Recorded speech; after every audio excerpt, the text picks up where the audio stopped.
أعوذ بالله من الشيطان الرجيم بسم الله الرحمن الرحيم والصلاة والسلام على رسوله الكريم وأهل بيته الطيبين الطاهرين المعصومين أما بعد قال الله تعالى في كتابه يا أيها الذين آمنوا لا يسخر قوم من قوم عسى أن يكونوا خيرا منهم.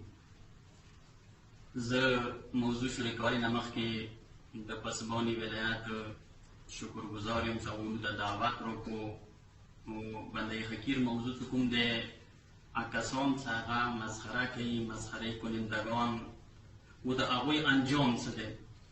خالق لا یزال فرمایش کوي ایمان ولو تاسو یو قوم د بل قوم مسخره ما کوئ، یو فرد د بل قوم مسخره ما کوئ، یو گروه د یو فرد مسخره ما کوئ، کیدای شي شاید هغه تاسو نه بهتر وي. و اندیشان سره خذو ته هم اندیشان سره پروردگار فرمایش کوي ولا نساء من نساء عسى ان يكون خيرا منهن.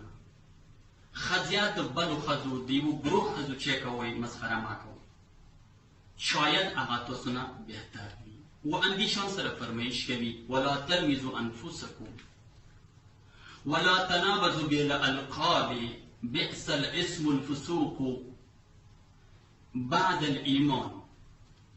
ایمان نورستان ته تاسو ایماندار شوي وي چوک بعد لقب سره ماتلا کوي ایوي داسې نامې سره چې هغه څه د انسان کومه حیثیت یې کمیږي کومه رتبه د هغه لاندې رسي، انسان خلکو منځه نیچ کیږي، انسان خلکو منځه بېعزته کیږي، حیثیت یې خرابېږي. داسې نامې سره چوته دعوت مه کوئ نه مه مخلوئ.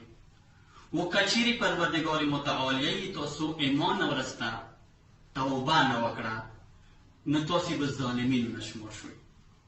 یعنی خالق لا یزال ما و تا ته یوه نمونه ښیي چې څوک ځانه لاندې مه بوله و چا ته دا سوچ مه کوه چې دغه نه زه بهتر یم. وایي چا په متعلق دا سوچ مه کوه چې دا ایمان نظیر کې ډېر کم دی، دا کیدای شي د خدای نظیر کې کم وي. تا نظیر کې به کم وي خو کیدای شي د خدای نظیر کې هغه ته خدای لوی مقام ورکوي.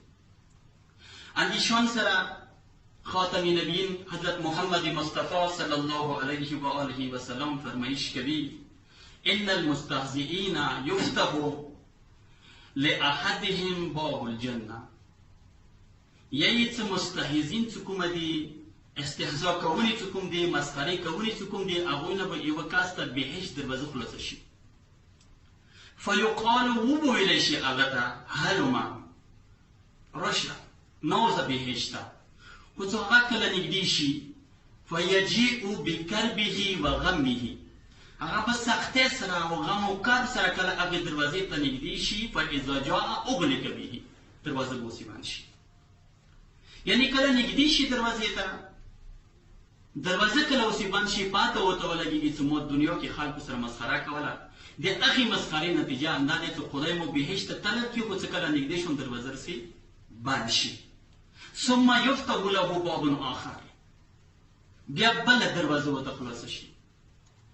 و اندیشان سره چې کله هغې دروازې ته نږدې شي فاغلق به، هغه دروازه بیا چې شي ونې بند شي. اندیشان سره د عمل څه کله مسخرې کوونکي سره چې شي تکرار شي غږ ورته وشي چې راشه دروازه درته خلاصه دی، بیا هغه فما یأتیه، بیا هغې دروازې ته هغه نه نږدې کېږي. یعنی مسخرې کوونکي انجام هم همدغه دی. و اندیشان سره آقای شیخ قمی رحمت الله علیه عباس قمی هغه کتاب انوار البهیه کې فرمایش کوي چې یوه ورځې باندې بغداد شهر کې یوه ښځه ډېره تیز روانه وه.